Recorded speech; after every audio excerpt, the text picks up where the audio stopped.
Hi, everyone. Hi, everyone, and welcome to Scale Up Your Business. Week in and week out, I'm going to bring you the world's leading experts on business growth and entrepreneurial success. And as I always say, when I bring these amazing guests on the show, you are going to get a heap of value. How important is mindset in business? You are going to descend to the level of your preparation. I was so busy today. You were busy doing the wrong stuff. I will be of service to small business owners till my final breath. And the question is, can you get your brand everywhere? Be grateful, be brave, have faith, and show up. And welcome to Scale Up Your Business. Okay, hi everybody. Welcome back to another episode, a live episode of Scale Up Your Business. We haven't done one of these for a few weeks as the world goes into lockdown. Certainly the UK is, but I am absolutely delighted to welcome a very special guest onto the show today. Someone that actually I've been talking to for a few weeks now because we've got so many different things in common. And that is Rohan Sheth. Rohan, welcome to Scale Up Your Business. Nick, thanks for having me. I know we connected on the basis of doing a podcast, and then it ended up completely somewhere else. But here we are, finally doing a podcast. No. But you know what? I say one of the gifts of doing this sort of stuff, right, is not only do you get to meet fun and interesting people, but you know, in this world that we're in, there's so many different commonalities of what we're interested in. And that just makes the whole thing a lot more fun. So people don't see that often because they just see the recording and they see this conversation, but it's the stuff behind the scenes, which is fun. Yeah, the behind the scenes stuff, I think, was just serendipity on how things ended up working out for us to get here. That's right. We're going to have to get into that, but I'm going to do a very quick intro and then I'll kind of hand over to you to do probably a better one. But we're going to talk today about how you have pioneered some of the biggest ad campaigns in the world for your clients. And I haven't talked a lot about the power of advertising in the online world, probably enough actually as a part of Scale Up, but you've worked with some big names on some big campaigns. And I think tonight, as we go through that, it'd be great to unpack your learnings and some of the things that people listening can learn from your experience. Absolutely. Looking forward to sharing whatever we can from the advertising world, and it's ever changing, especially now that the elections are done. Things are a lot more smoother. Now, you weren't involved in those elections, were you? In like, there was a business here called Cambridge Analytica. No, we definitely were not involved in the elections. Just seeing what happened a few years ago makes me not even the slightest bit interested. No, well, listen, this is not a political show anyway, so we won't get into any of that. But you're the founder of a couple of businesses, actually, probably a few more in the next few weeks. But the founder of a business called Direct Heroes, which is a software company. We'll talk about that. You're also the co-founder of GrowRev, which is a multi-network agency. You've worked on campaigns. Again, you know, some of them are huge. I mean, I've mentioned of Dennis Rodman, Gary Vaynerchuk, you know, the ClickFunnels dynasty under Russell Brunson, those sort of guys. Massive. Yeah, it all didn't come that it, you know, end up just landing on my lap working with some of the brands. Obviously Dennis and the Vayner team we worked with on the software side, which is Direct Heroes, and then GrowRev as a company, we manage the traffic for ClickFunnels, mastermind.com, which is a part of Dean Graziosi, Tony Robbins, and ClickFunnels there, and then as well as Dean Graziosi's own traffic, and then a few of the brands that are, you know, in the information space or in the personal development space that you would recognize today. Wow. I mean, without going into the specifics of obviously the campaigns, I mean, what just in general across something like GrowRev, what sort of ad spends are you managing in, let's say, an annual basis? This year, we're pacing to do around the $40 million mark. We should close out, but depending on how people scale out December, obviously we're not as heavy in e-commerce as most people's, like this is their biggest run. Our biggest run is usually Q1 for most of our clients. But some of our clients usually get ready to spend December and go into January. And right now we've already crossed 30. We should hit 40 by within the next 6 weeks. Wow. And what trends have you seen this year? You know, year-on-year performance for you, but also kind of what's happening in this world of advertising, particularly on the social media platforms. Has there been massive growth? Has there been lots of change? Huge growth. Obviously, given the pandemic and the situations that came with that, you know, January, February was normal as every year is, and then March happened, and you know, the world shut down, everything crazy happened. There's about 2 to 3 weeks of, I think, just pure chaotic mess, I think, for any business really. Coming into that, once people kind of figured out, okay, you know, they got used to the business of being at home, being online, the spends went berserk. We had clients that were in the midst of an event campaign. We helped them transition to online, and they literally just saw their results go like, what is happening? And they just started doubling down, where they're usually spending somewhere between $250,000 to $500,000 on an event campaign. We're now spending $1.1 to $1.5 million on a digital campaign. Wow. I mean, I did hear of that, in terms of, you kind of get a sense of it, certainly by the amount of activity that's going on. Yeah. And then you've got a lot of people who are transitioning their businesses online more, from, let's say more traditional business models. Yeah. And I take it, what's the sort of breadth of your client base then? Obviously, you've got the big names, but you must have a whole range of different clients you work with. Yeah, we've got small businesses that we work with, and going to be working a lot more with small businesses coming up soon. Majority of the clients that we have worked with is someone that has an offline offer that can go online, or has an online offer, an e-commerce offer that needs to be scaled.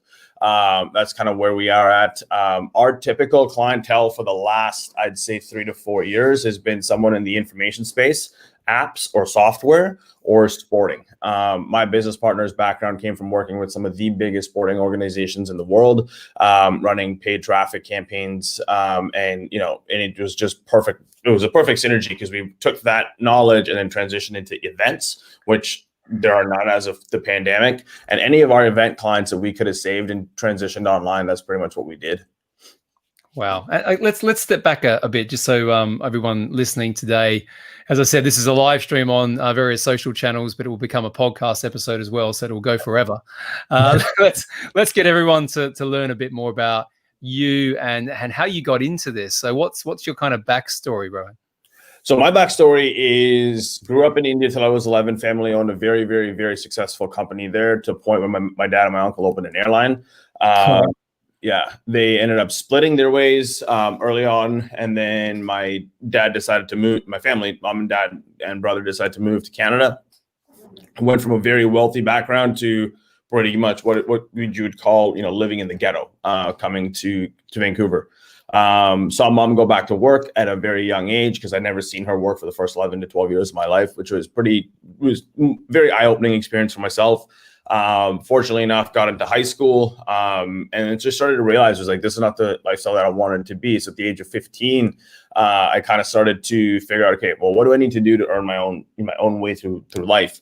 And that's when I kind of didn't realize that I had a gift of marketing and a gift of sales. But what ended up happening was, just, you take a long story short, was back then I'd bought a pocket bike, and they're like these little crotch rocket things that I'd bought off of one of the classified ads.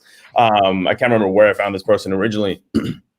And I took it to my high school, and I'm ripping around in high school, and I'm getting in trouble, but I'm also getting a lot of attention. People wanted these pocket bikes. Like, where'd you get them from? And I was like, I can get them for you. I didn't even put 2 and 2 together. Like, what am I doing? I'm like, I get them for you.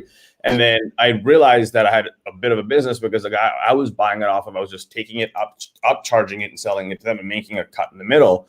And then it just got to a point where I was doing so much volume that I was ordering containers of these from China. So in grade 10, I did about $150,000 in sales, selling these pocket bikes, where I was importing them from China and then selling them inside of my school.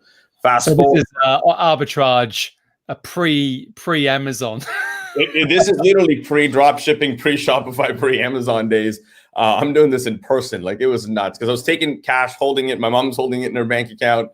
And then when people came, I'd take the other half and then deliver the product. Like, it was nuts. Like, some of the stuff you couldn't do today. So how old are you? Are you like 15, 16 here? 15. Yeah, I was in grade 10. 15, man. Yeah. Wow. At that point in time, I was still working at McDonald's, because I'd already started working at McDonald's. I had a bit of a, typical corporate career with them. While I was there, I went to school to be a commercial airline pilot. That was a lifelong goal. Dropped out about 3/4 of the way through. I just realized it was more of a passion, not a purpose for me to be a pilot. And then I got into sales, and I did door-to-door sales for around 2 years. Built a pretty substantial organization there. Got poached from the door-to-door organization to do in-home selling for a software company, which is an education tutoring software company. Helped that company grow from 25 million in revenue to around 50 million within the 2 years that I was there. Like, built a team and sales team, selling somewhere around $6,500 to $13,000 packages in person in 90 minutes to families that are pissed off and they frankly don't want you to be in their house. And at that point in time, I got bored, because the art of one-to-one and direct selling was just like, okay, well, I can do this. What's next? And that's when I started picking up books like Dan Kennedy's books, Jay Abraham's books, and all the early on, and breeding direct response marketing. And that's where my career into marketing, and that's what I've kind of built the businesses that I've got today around, is just understanding direct sales, understanding direct response, and putting them together. Okay, got it. And that's just to go back. I mean, when you said you first discovered you had a gift for marketing and sales, Yeah. When was that? I mean, because obviously, was it must have been selling first, I imagine. Yeah, it was. So if you think, so the way I was selling the pocket bikes, and this is funny because at the end of the day, marketing is just getting attention. Is the basis of marketing. Just if you can get enough attention on your product or your service, someone's going to buy it from you. So what I would do is I'd take my pocket bike in the early days when I knew I was getting these containers coming through from China, was I'd take them and just rip them around on the lot, like just before the period, like the school was ending, and just create a ruckus where all the kids would want them. And then they come and ask me to buy them. I was borderline going to get expelled from school. My mom got called into the office multiple times for doing this, but it was just like, I didn't know any better. All I knew was take the pocket bike there, create enough of a ruckus. The kids are going to want it. I'll deal with the principal later on. I'll make money. Like, that's all I understood. I didn't understand that was marketing. I didn't understand that was sales. Reminds me of, have you been to Paris? No, I have not. Okay. And this is not just Paris. If you go to any kind of city in the world that's got a monument or something that's famous, an exhibit or whatever else, they have these people out the front, usually from some African country, throwing things in the air, just trying to sell them. Yeah. But they're creating theater, right? They're creating theater about these like planes that fly back to you or whatever they are, and kids go past and their parents get nagged to buy them. Yeah. You were doing that again, but obviously with a little bit more authenticity because you went to the school. Yeah, literally. I just did, and then eventually just got to a point where word of mouth started picking up, where it just wasn't my school, and it was like schools in the surrounding areas, and it took off. And then obviously, there was some issues with that later on with the trucking and the shipping that went on strike, and it was a long story. Wow. Okay. So you had that entrepreneurial spark, obviously, from your folks as well. And then it's funny, I find that lots of people who are, entrepreneurial, if you like, they have influence, even if it's not direct influence, but it's what they saw around them at a young age. You might have been too young to even notice it, maybe, but it kind of inspires you. And also what you said there, you saw the transition between pretty high success to then, struggle. Oh yeah. So at a young age, before, when talking about high success, my mom somewhere has a certificate. My mom and I were on the very first Emirates, when Emirates actually became the brand that it is today, and their flagship airline. When they first launched the 777s, we were on the very first 777 first class flight, and we have a certificate of it. Like, that's the kind of stuff that I grew up living in at the early young ages. To then eventually move to Canada and then never fly first class or business class ever again. I'm like, this is not the life I want. Well, as they say, it's the stuff that causes pain that drives you to make decisions, which is obviously, the growth that you're seeing now, which is amazing. Yeah. Cool. Okay. Well, let's get a little bit into some of the mechanics here of advertising in an online world, because, I'd love to understand your perspective around the power of spending money on ads versus content marketing, using social media in the way that I do, let's say through podcasting. I mean, can you really grow a scalable business, let's say in the information space, the influencer space, without advertising? In the information space, I don't think you'll hit a wall. And the reason being is I got friends that have got pretty good, social media followings on Instagram, specifically on YouTube, and they've got their business to around 1 million, 1.5 million, just shy of 2, just completely organic, no ads. Yeah. And you can get to that point. But at that point in time is if your influence isn't growing organically, you're kind of going to hit a wall in what you could sell. And now you're just playing in that same bubble of selling them more things that you can just kind of, that you already have your audience with. However, there's more money to be made in people that don't know who you are and kind of getting their attention to come buy your product or service than there's people that know who you are. Now, when you're talking about influencers, like if you want to go down the route of, the Kardashians and stuff, it's a completely different context. But it's like, if you're just going down to build yourself to, let's say, a really active 40 to 60,000 person Instagram following, you can do it. You can get to around 1 million, 1.5 million, no problem. But past that, it's very difficult to cross. And you're talking, when you say million, you're talking about the revenue your business can make from it, not the number of followers. Okay. And is there a critical mass? Like, for example, you have to get to this many followers on Instagram, or this many followers on LinkedIn, or, this many whatever it is across the various platforms before you start to see things compound? Not necessarily in the information space, because the cliche term of you would rather have 1,000 raving fans than 1,000,000 people that just kind of barely know who you are. You could have 1,000 people on Instagram and have every single one of them follow you. Or I'm just using Instagram as a platform because it's the simplest, most easiest one to understand. And you can kind of you can see the compounded effect. Like, we had a client that she was actually from the UK, funny enough, and she started working with us on the software side and kind of wanted to go down the coaching information route. And we put together a program for her where she just did like a 7-day content series through her information, and then back end pitched her new coaching and information program, and had never sold anything, like zero sales. But she came from, like, she had a counseling background, so she had a bit of an expertise prior to. And I think she had about 1,300 followers at this point in time. Just on that 1,300 followers in the initial stages, she did around $7,500 to $8,000 in sales on the initial pitch. Which, if you correlate that, it's insane amount of revenue. For 1,300 followers, you get an average of about 18% open rates on your stories and posts and everything else. And then you correlate to $7,500, and that was when she was just addicted, and she just went hard at it. And eventually, her business now today does, I think, $50,000-$60,000 a month recurring, just from that small start. So the compound can start there, but kind of build off of that. And this is a lot of people who listen to Scale Up Your Business are in different stages of their growth journey. So you do get some who are, early stage solopreneurs all the way through to 8-9 figure businesses, right? So it is a broad audience in that way. But if we go a little bit deeper just on that story, what were the characteristics other than advertising, right? Because I understand that once you're clear on potentially your strategy and proposition, the advertising is going to ignite that. But there've got to be some foundations that needed to be put in place. Because let's say, for example, I turned up and my whole proposition was unclear, and I just threw heaps of money at it. I imagine I might get some result, but it's not really going to work effectively. No, for sure. At the end of the day, the biggest thing that I see when people struggle is whether they have the influence or they don't, is they don't know who they're selling or what they're selling. I think that's the biggest mistake. They're trying to sell anything and everything. And in today's day and age where you're being bombarded with 8,000 different influencers trying to promote, or information marketers trying to promote you their next best course creation software or their next best coaching software, there's a lot of jargon that's out there.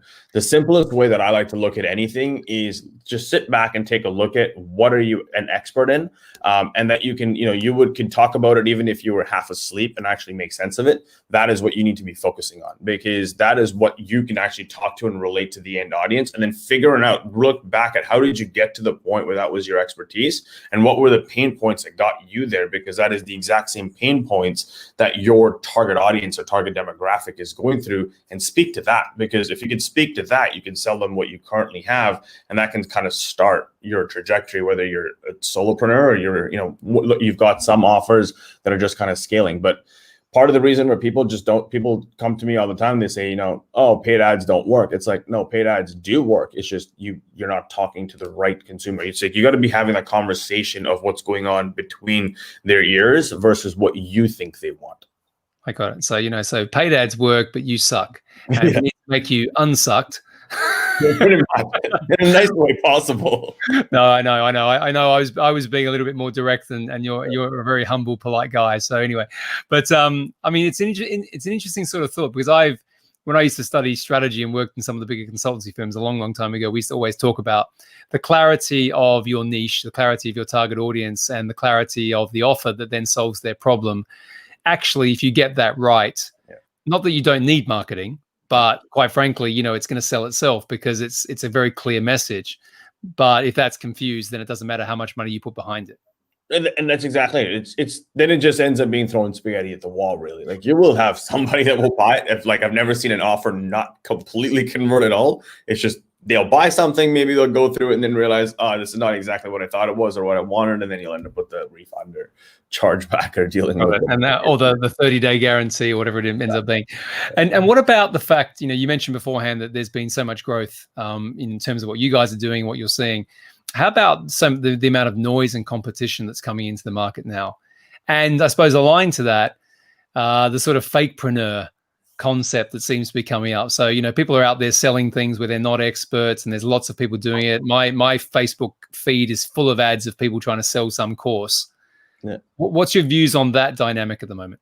My views on that dynamic is the ones that are good and the ones that know what they're talking about are going to stick it out because they'll win. And I'm quite excited to see, going into a recession or whatever you want to call it, going into this pandemic, it's cleaned out a lot of these fakepreneurs that were out there promoting it because they can't sustain it at the end of the day. They don't have a tangible product or tangible service.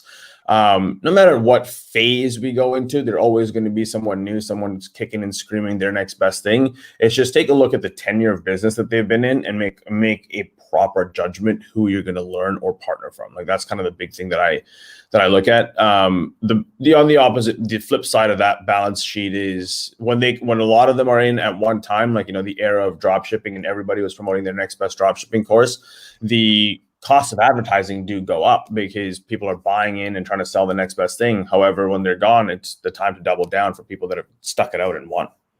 Yeah, the process of attrition, as I call it. That's actually a metaphor for life, really, if you think about it. Yeah. So let's go into some of the campaigns. Again, we don't have to go into the specific campaigns. I really just want to talk about the dynamics, really. Yep. So what's the biggest campaign that you've ever run?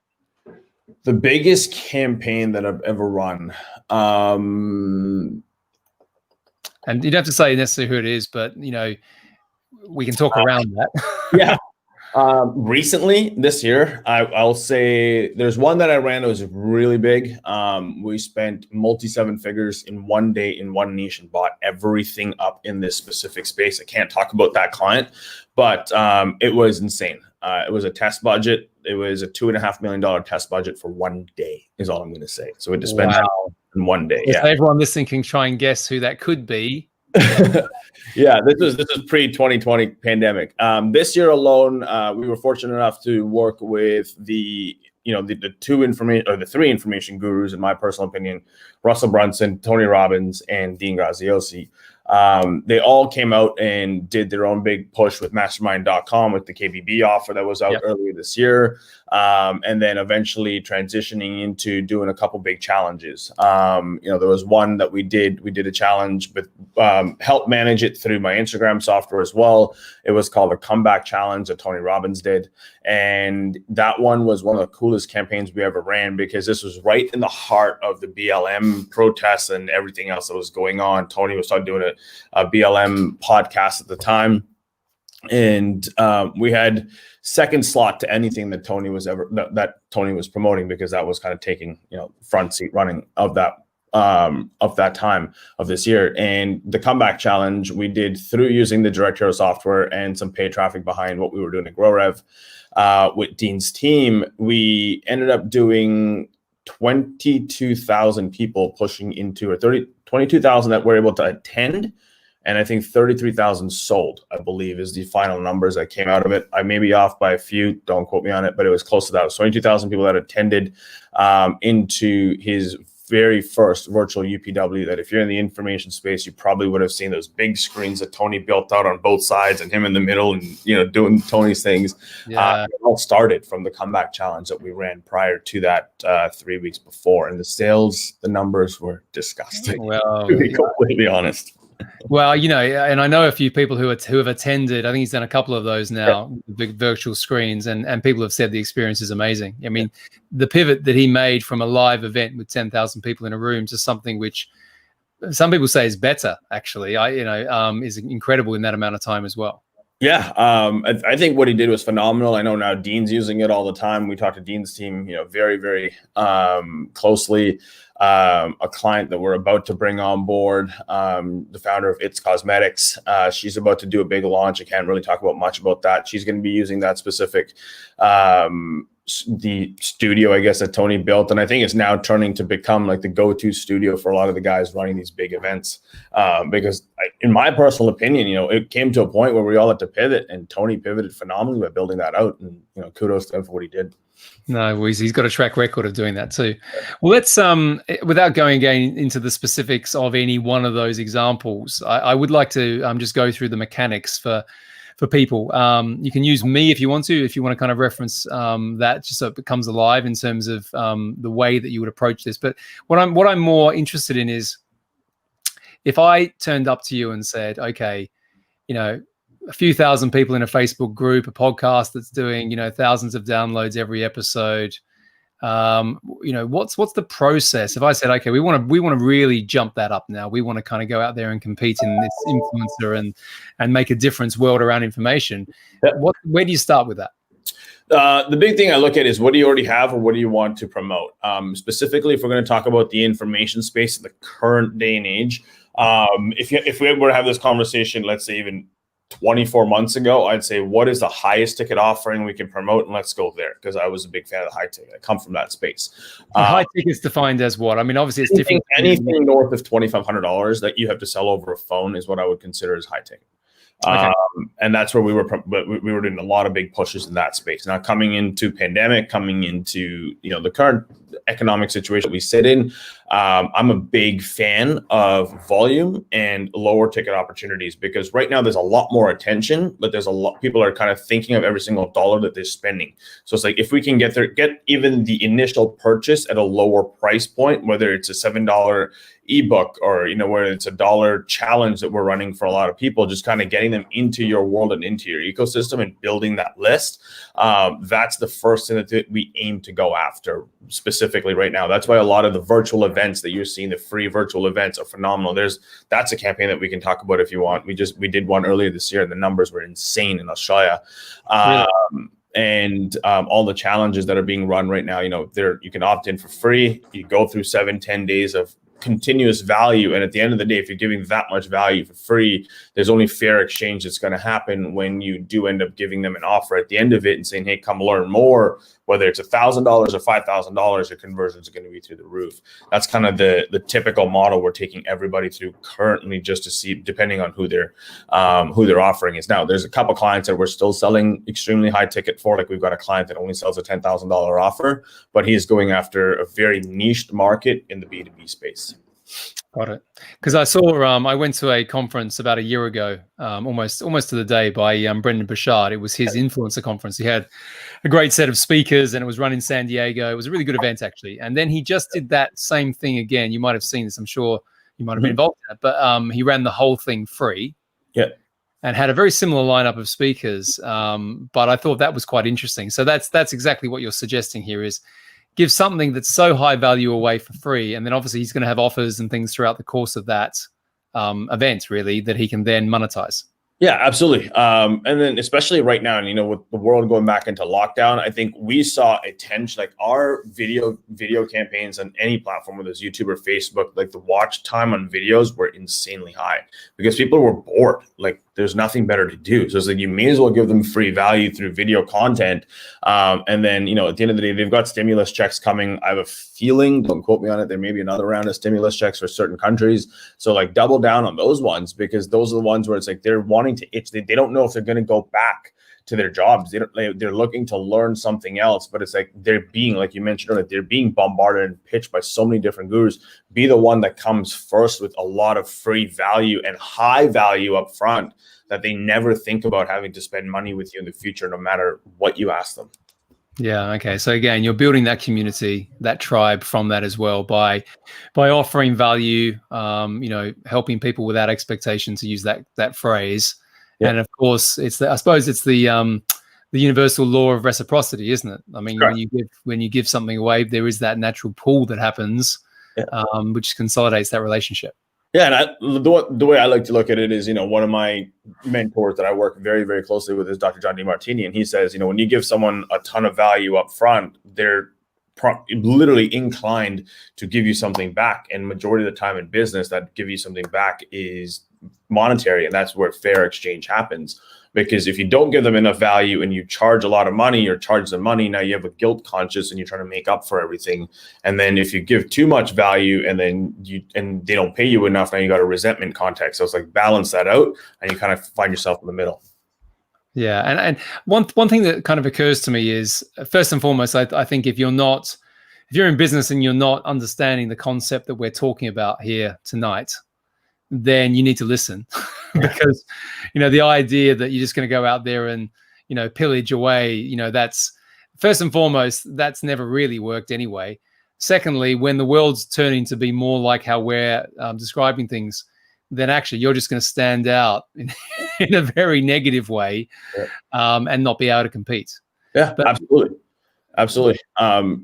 Like the big thing is just look at what's going on around you. Look at the pain points. The biggest thing in marketing, and in whether, I don't care what campaign it is, whether it's information or not, is what pain point are you trying to solve? Because at the end of the day, if the pain point that you're trying to solve and you can provide value to it, you're going to get paid for it.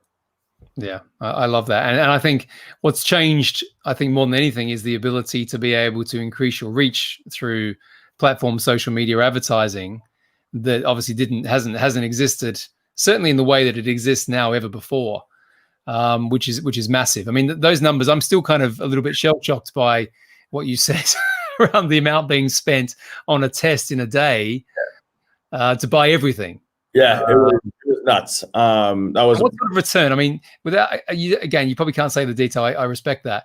Yeah, but you know, the returns must be good because people are doubling down on this stuff. They must be getting returns that are well and truly satisfying their profit objectives. Oh yeah, the returns are like the reason I literally built or named the company Grow Rev, as you guys can see behind me on the advertising side, is we want to grow revenue with you because we want to grow hand in hand. Like that was our initial philosophies. Like if we help you grow revenue, you help us grow our business, kind of hand in hand. You know, there's a lot of campaigns that we've run in the space of share voice, and it's just impression-based campaigns where it's like just throw as much money, see as many people can see this ad as possible. Don't worry about KPIs, and it's like, that's easy to do because anybody can do that. It comes down to, you know, when you can make yourself a money printing machine and you put $1 in and get $2 out, that's when it's exciting. And then eventually taking $1 in and $3 out and kind of scaling that. That's the kind of campaigns and the people that we want to kind of work with is, okay, what can we work together? It may not be 30, 60 days down the road, but maybe even like 6 to 8 months down the road. But if you can understand what your LTV is, you know that your campaign today is going to pay you, 5 to 10x return on investment down the road. Wow. Okay, so we've got, just to kind of be clear, we've got unique proposition, and potentially a brand behind that, be that a personal brand or whatever. Clear niche, which I want to get into in a second. Mm-hmm. So that's all in place. You talked about some form of call to action to get people engaged. So that could be the challenges that we're seeing. It could be an event. Just before we go into the next stage, I'm going to go into, if I was let's just say I was a local business, I didn't have a personal brand, but I wanted to sell product, would you still want to use some sort of event mechanic to create a bit of theater? Is that still, or is it just good enough to put an ad out there? I would do some sort of an event mechanic as well, even if you're a small business. What can I give you as an example that we're doing right now? Perfect example. Here's one. So there's a YouTube series that I'm in the midst of launching come January 1st. And it's all based around small business because, I'm about to acquire a small business agency. So specifically working that angle right off the bat.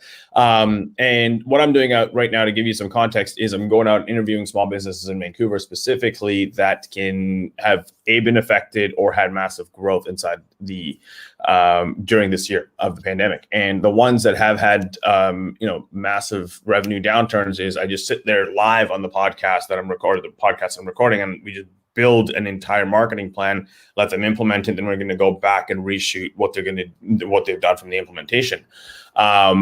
There was a gelato company that we interviewed, and what they did was phenomenal. Obviously, they went from in the mid, our spring comes in when they're about to pick up business, and summer, and we're locked down. So what did they decide to do? They pivoted from an event standpoint and just took what they were doing is where they were teaching people how to do gelato in their stores, so teaching people how to do gelato online, and transition their business. And now they're created a second revenue stream from their courses that, whether they can do it online or offline, and then eventually added on a few different things from the delivery event side of the things, because at the end of the day, there's still an event happening of sales. And they just used the offline model, transitioned and pivoted online, and still kept their business running. Yeah, okay. That's amazing. And I think that when you think about it, there's a lot behind that, actually, because I know with 2 young daughters at home, not being able to go out because we're in, as I said, our second lockdown here in the UK, doing stuff to entertain them and trust me, to entertain them by making ice cream would be perfect. Yeah, particularly. But I just want to go a little bit deeper just on the ad model, and then I want to go somewhere else if that's cool. Yeah. So if if you think about, okay, so we've got those dynamics in place. There's a clear brand, there's a clear problem and solution mix. When you go out there and you start thinking about advertising, you start thinking about profiling the audience. Yeah. And I want to talk specifically about Facebook, if that's okay for a second, just because I've played around with it. It seems to me that there's like a huge amount, an overwhelming to some extent amount of choices to profile, like, what the person reads, who they hang out with, what they had for lunch yesterday, let alone their business interests or whatever else. Yeah. Where do you start with that? I mean, how do you start to build that sort of, let's call it that advertising avatar up? The way I look at building an advertising avatar for most people is, I think I said this earlier in the podcast, was figure out who you're selling and what was the pain point. Because at the end of the day, if it's an expert-based business, because that's kind of what majority of this podcast has been around. If it's an expert-based business, your pain point is something that you have an expertise in. Now, how did you get there? Because you already were, 90% of the time, you were already in your current avatar shoes. Go down, sit down on a piece of paper. What were, the things that you enjoyed or the things you didn't enjoy? Why were you in that pain? What were the drawbacks and benefits of that pain? And just literally just list it out. And that's kind of how you build up the baseline of your avatar. Then you can kind of take it one step deeper and then figure out, okay, what books are they reading? What TV shows are they watching? What are they interested in buying? And, when it comes to avatars, you can spend an entire week building that perfect portfolio to the point where it's like you have one specific person that you're talking to. But to start off, it's just like, don't spend a lot of time. It's just figure out what were the biggest pain points that you were going through, put that on a piece of paper and then target that on Facebook specifically. Because a lot of times, can you do that? If I said there were three main problems my target audience was facing, can I find that out? I mean, there's a level of specificity, but it's not quite that, is it? I mean, it's not as specific as it used to be. Pre-Cambridge Analytica. When you could target anything and everything you wanted on Facebook. But no, you can get pretty close to it. Interest-based targeting, et cetera. You can get pretty close to it. It just comes down to what the big thing is.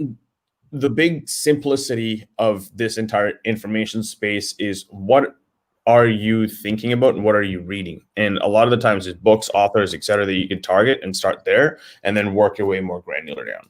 Like if I turn my laptop left, there's an entire bookshelf of like 300 books here. And it's like a lot of the times if I'm running into a situation is I'm thinking about, okay, what are they reading? What are the books? Figure out who the authors are, what's the book about, and then start building the avatar based on that. Yeah, I love that, because that's one of the first places you're going to go, isn't it? You're going to kind of look for recommendations, et cetera, et cetera. So it's either going to be other people who are potentially solving a similar problem that you solve for that audience, because, that's it. And particularly if they're bigger than you, or it's going to be the content that they're consuming. Yeah. Or there's other influencers that are talking about something that you're already looking to sell. There's somebody that's in your space that's already done it. See who's the big guy in that space. And more than likely, you could probably target them on Facebook if they've got a big enough influence. Yeah, got it. Okay, so question for everyone listening. A question for you, Rohan, with everyone listening here who are thinking about, we're in this kind of second lockdown, third lockdown, whatever it ends up being. Hopefully there's a vaccine on the horizon, if you believe the latest, news in the last couple of days. Monday of this week, yeah. Well, the share prices went up. Some of my shares did all right, so I'm quite happy about that. Oh, that woke up to a really good stock market day.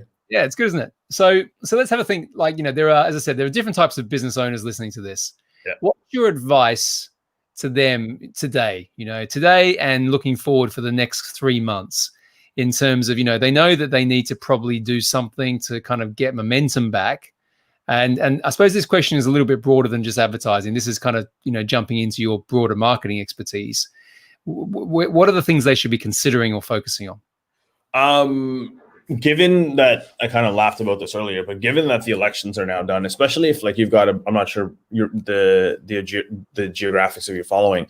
If you're in the United States, we're in the big spends of the elections are done. So what we were competing with over the last 60 days, where CPMs were going through the roof because, Biden and Trump are just throwing money at it, now is gotten a lot better.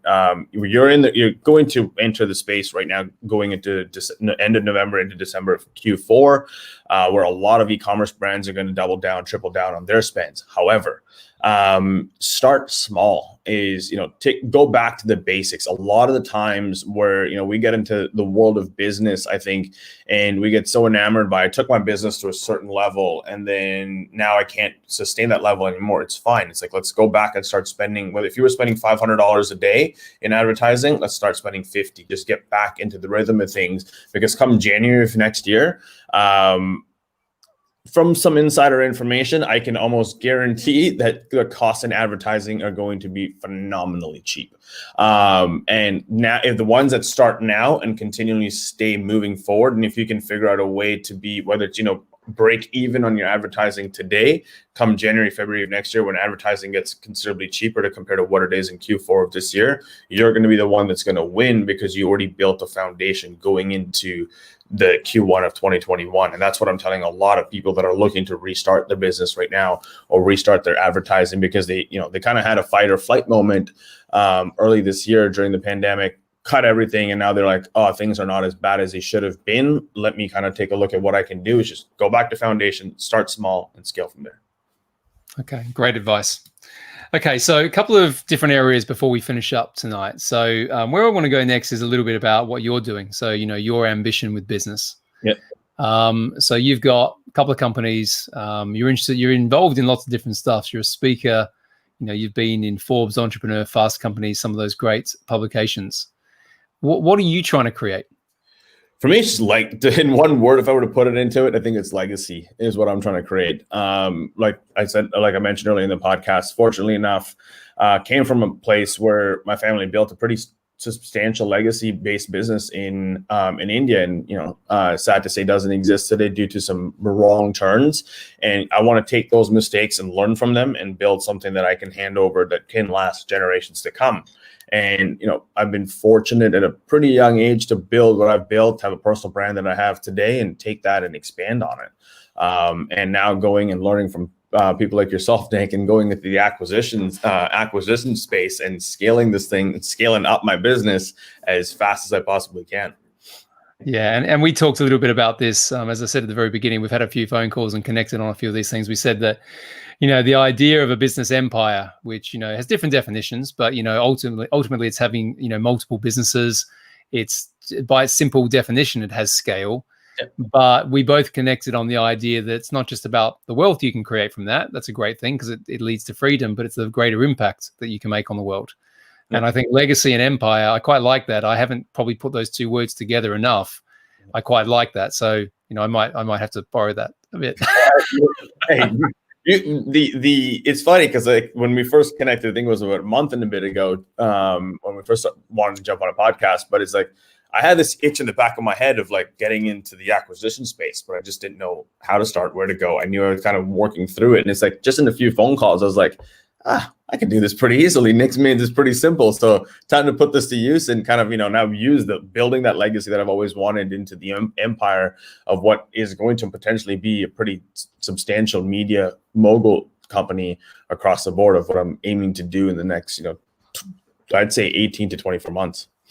Yeah, no, it's impressive. And the other thing I'll say for people who are watching and or listening is, this guy takes action quicker than anyone can ever expect. I think we'd had one call, and within about an hour, you were on the phone to potential acquisition targets. And one of them has already been taken care of. One's about to get finished up, and the other one is going to launch in January. So there you go. So I like that. In fact, it's a great example, I think, of someone who already has the vision, maybe doesn't know the mechanics or the pathway per se, but is dogged enough to be able to make it happen. And then as soon as a few of those things are, the light is shine on them, then, you sort of went off pretty damn quick. So awesome, man. So I want to finish with one last thing today, if that's okay. And it's kind of, I'm just curious about it. And I think it's also going to be useful for people listening, but you mentioned a few different influences, and one in particular you mentioned was John DeMartini. Yeah. And we spoke again offline about him being a big influence in your life. And the question I've got for you is, in who has, obviously he's one, and I want to talk about that, but just your journey in terms of your growth and your mindset and the people, the mentors that have come around you like that. Just some examples of the difference they've made and how you've changed as a result of being in their company. Yeah, absolutely. When it comes to mentors, it's funny. So there was a brief period of my life where I was in transition from leaving the sales company to getting into direct response marketing and building the marketing space. And I literally went back to working a job. And at this point in time, it was doing delivery. This was during the 2008, 2009 recession, where it's like no one was hiring. There's nothing that I was trying to figure out to do, but I had got this job doing delivery. And I said to myself, I'm going to be sitting in a car or in a van, driving this thing 8 hours, 9 hours a day. I'm not listening to the radio, and I'm just going to enamor myself in personal development. And speaking of Tony Robbins, it was literally for the first 3 months, I listened to every single thing Tony Robbins had out there, like every single thing, from Unleash the Power Within to Mastering Influence, the Power of Influence, to stuff that you can't even buy today. To be completely honest, listen to all of that. Then eventually went down the route of everything that Napoleon Hill has. Funny enough, we're about to do the big promo for the Think and Grow Rich movie that's coming out, so we're going to be behind that as well. So everything in the Napoleon Hill Foundation, Bob Proctor, and then eventually transition into like more in the direct response space and learning from the Halberts, like Bond Halbert and his dad, and then as well as Jay Abraham, Dan Kennedy, and it just kind of transitioned from there into today, where I'm like the guys that I enamored myself working for this company. I think I worked there for about 8 or 9 months, and 8 or 9 months every single day, and did not listen to the radio, did not listen to anything. It was just personal development. And today I'm working or partnering with majority of them. It's like that transition in the last 11 years has been insane. And then at some point, the Secret came into play, and I look at the movie The Secret. I've worked with majority and or consulted with majority of the people from that movie. So it's like and that was one of the things that I put out there watching The Secret was, and it's cliche or woo as most people would look at it, is when I was watching this movie, I'm like, it'd be cool to work with these guys one day in my life. And I look back at it today, and I've literally worked with majority of the people on that were part of the movie The Secret. And then Dr. John DeMartini was one of them that was the last piece of that entire puzzle that I wanted to work with. And it wasn't until about 4 years ago where he came back into my life when I read the book, The Values Factor. I think he was just about to promote in 2016, I believe. And I read the book, The Values Factor, when he came out with it. And I was like, this guy is onto something, because I'd come from the world of like Tony Robbins and all the typical gurus. But, a lot of guys are promoting. And the reason why I am specifically attracted and kind of wanting to, and went down the world of working with John was I loved personal development and thinking positive and all that good stuff, but it's like it's a peak mindset, and it's like you're not going to always sit in a peak mindset. And as you've seen the last 30 days of my life, there's definitely been some downfalls, to say the least. It's like you gotta find the balance of that. It's like, when there's good, there's also bad, and when there's bad, there's also good.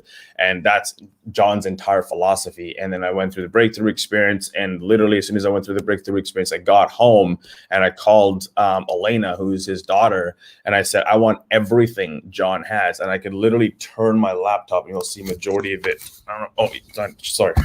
You've got a nice new camera. Yeah, it's on that camera. Never mind. I have the entire DeMartini collection that I bought right after that breakthrough experience, and it turned into today where I work one-on-one with John a few times a year. I attend majority of his seminars whenever I can. I've been through majority of the curriculum, and for what he's been able to bring into my life, and for what I've been able to share for him, and his entire curriculum has been phenomenal for me from a mindset perspective. But it's crazy to see where 9 years ago, lost, confused, or 11 years ago, lost, confused, broke, to today working with most of them. Yeah, I mean, that's hugely inspiring. And I'll share a bit of a quick story from my side as well. So I remember when I first got involved in the Tony Robbins stuff, and I've done all of his things, as you know. I wrote down in the first UPW I attended, I said, one day I want to share the stage with Tony. And I don't mean just running up there and getting worked on at one of his events. I mean, absolutely up there delivering value to an audience. Yeah. So it's inspiring to sort of hear that you had that same thought, and obviously you kind of worked on that idea and then manifested that idea, so it actually became reality, which is cool. Yeah. It's one of those situations where it's like most people wouldn't believe you, but it's like, just put it out there, because you never know what's going to happen. Like and then I believe that. And again, it's like anything. What do they say? Everything that we've ever achieved is first created in our minds. Right. So, you might as well set a big goal. There's no There's no risk in setting a big goal. And when you've set that goal, as we spoke about, even the buying businesses, sometimes you don't know how it's going to happen, but if you put the intention out there, things end up showing up. Yeah. And like I just mentioned earlier, it's crazy because the very first personal development book I ever read, and I think a lot of people read, is Think and Grow Rich. And now we're getting geared up to be behind the campaign for the Think and Grow Rich movie that's coming out. You guys are all going to see it. I can almost guarantee it.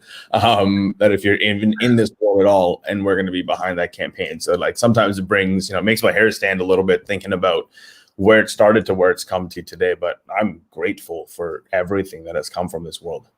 That's amazing. All right. So last couple of questions. So just to finish off that fantastic story around your journey, particularly on the personal development side, are there any habits that you have on a daily basis that you think have been fundamental in probably two things: A, keeping you on track, keeping your mindset strong, and something that you just would never not stop doing because it's just so powerful for you? My morning routine for myself is huge. So I get out of bed, shower, kind of get ready. And the thing is, I always everybody's like, dress for success. Is like, the way I look at it is just if you're going to work from home specifically in today's day and age, and you're not going to go to an office, is just dress the way you want it. You feel inspired. Don't have to wear a suit and, or a jacket and just be sitting in front of a computer all day. It's like, no, it's just dress to be inspired. But when it comes to the mindset perspective, the clothes you wear also makes you feel better. Whether if you feel inspired wearing Walmart clothes, and wear that. If you feel inspired to go into wear some Tom Ford's, go buy that. Just dress to be inspired. But the opposite side of that is there's something that doesn't matter if I'm at home traveling, for usually when I'm usually on the road every single month when pandemic's not around. But it's like the one thing that I do is meditate for 15 to 20 minutes every single morning. That is something that is a non-negotiable for me. My wife knows it. Everybody knows it. And it's just, I have to get it out of the way first thing in the morning, because that sets the foundation for the rest of my day. Doesn't matter what comes into it. And sometimes it's guided, sometimes it's not. And sometimes when it's not guided, it's just to clear my thoughts so that I can start my day pretty strong.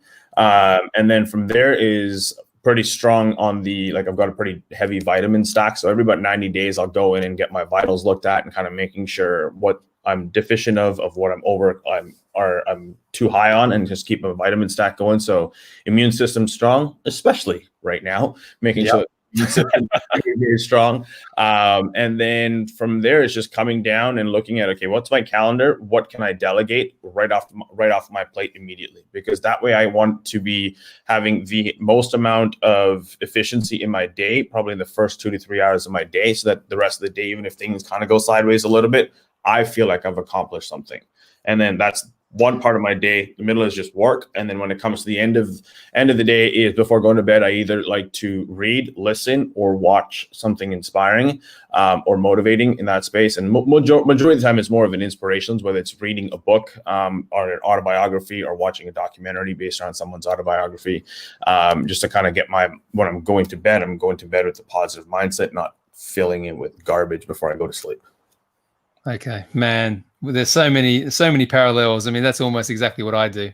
Yeah. I throw some exercise in the morning, probably first thing, but the rest of it's the same. Yeah, my exercise is usually after the end of the day, because by the time I'm done, I'm like, I don't want to think about anything. I just want to go and get some energy back. So it's like 5-6 o'clock, I'm done, have a bit of dinner, go to the gym, hour and a half back, and then that way it's like it's just out of my system, and now it's just family time. Now you can chill. Yeah. Awesome. Man, I knew this conversation was going to be fun. Well, obviously from the conversations we had previously, but thank you for sharing so much of the detail, particularly around this world of advertising. I think if anyone's listening to this, particularly now, and they're thinking, what am I going to do next? And how am I going to grow my brand? It doesn't matter if it's the influence information side we spoke about quite a lot tonight. It's applicable to anything.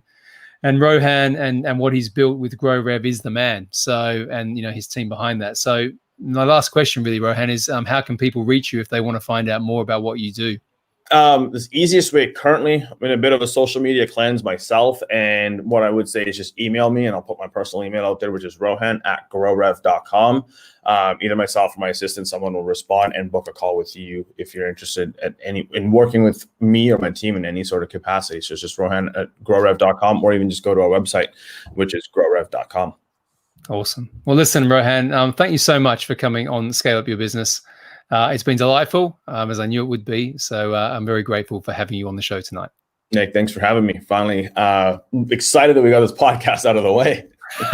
We got distracted with really cool stuff, but I think anyone listening and now or in the future is going to learn a heap. So that's very cool. Thank you. Awesome.